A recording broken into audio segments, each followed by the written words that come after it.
日本電影國寶自從上映之後，勢如破竹，唔單止被選做日本代表去角逐今屆奧斯卡最佳國際電影，喺日本本土更加創下現象級嘅票房紀錄，累積超過170億日元，排喺日本真人電影歷史票房第2位。呢部改編自吉田修一同名長篇小說嘅作品，由曾經到過惡人同路嘅李相日導演操刀，成功將日本傳統藝能歌舞伎嘅深奧世界轉化成一出關於家族、宿命同藝術家執念嘅磅礴史詩。呢部片長達175分鐘，但觀眾好難覺得坐唔定。佢唔係冷冰冰咁講歌舞伎知識，而係透過兩位歌舞伎演員波折起伏嘅人生心路歷程，帶領觀眾進入呢個擁有400年歷史嘅傳統藝術世界。歌舞伎喺日本影響好深遠，其藝術形式融入文化同語言之中，就好似粵劇之於香港咁。國寶嘅核心魅力來自兩位背景截然不同嘅主角喜久雄同俊介。吉澤亮飾演嘅喜久雄出身自長崎嘅黑幫世家，少年喪父之後，因為佢天賦異稟嘅歌舞伎才能，被歌舞伎界大佬花井半二郎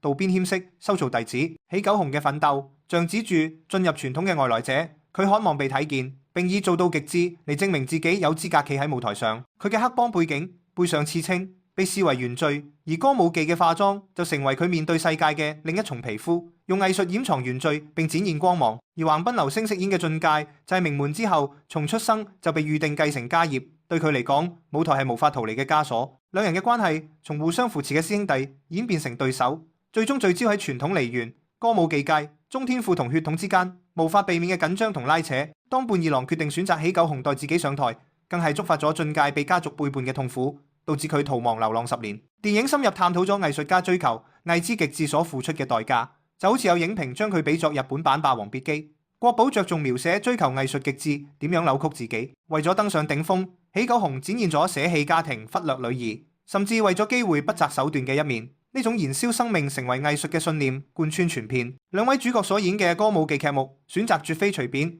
均有深刻嘅象徵意義。例如少年喜久雄初試啼聲嘅關之飛，展現佢驚人天賦；半二郎同俊介共演嘅蓮獅子，暗示咗獅子落子嘅嚴酷考驗。而高潮戲碼曾根崎心中就透過德兵衛、喜久雄同阿初俊介嘅殉情故事，映照咗兩人間強烈且壓抑嘅情感，以及佢哋對藝術嘅最終奉獻。尤其值得一提嘅係歌舞伎中嘅女型。半二郎曾教導女型需要演員將自己掏空，成為容器，先至呈現得出抽象嘅女性形態。呢種追求完美，卻亦都導致主角們喺現實中逐漸分唔清自己係邊個。呢部片用12億日元嘅龐大投資打造，喺美學上高度還原咗時代感同歌舞伎嘅傳統氛圍。無論係服裝、燈光定係實景拍攝，包括幾個老牌歌舞伎場景，都展現出極高嘅製作水準。導演同攝影師透過強烈嘅光影比較，巧妙咁呈現咗歌舞伎作為一種藝術嘅兩面性。舞台上嘅華麗同台下嘅血淚廝殺，中村雁治郎大師嘅歌舞伎指導，確保咗表演嘅專業性同真實感。演員嘅表現係呢部片成功嘅最大功臣之一。吉澤亮同橫濱流星均進行咗1年半嘅密集訓練，佢哋對角色內心磨難同掙扎嘅詮釋，被譽為兩位影帝級嘅傳奇共演。然而，